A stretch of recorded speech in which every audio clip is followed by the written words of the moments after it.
I used to think that when people graduate from university, for instance, and they secure a job, I used to think they are very fortunate people.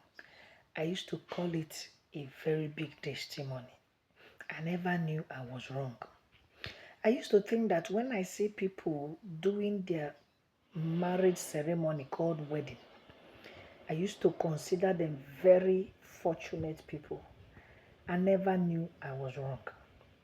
I used to think that when people pride about with this is my boyfriend, this is my girlfriend, I used to think they found love, they found joy.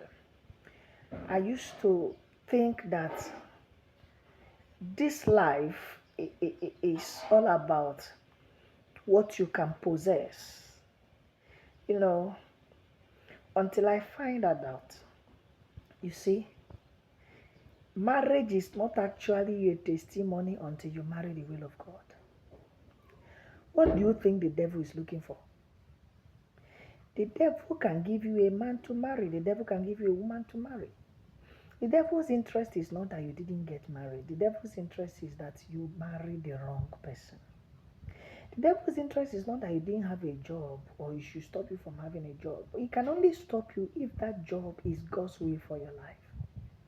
Then he will rise to fight it with a need to ensure that you did not do the will of God. So when a man, a woman gets married, it's not actually a testimony yet.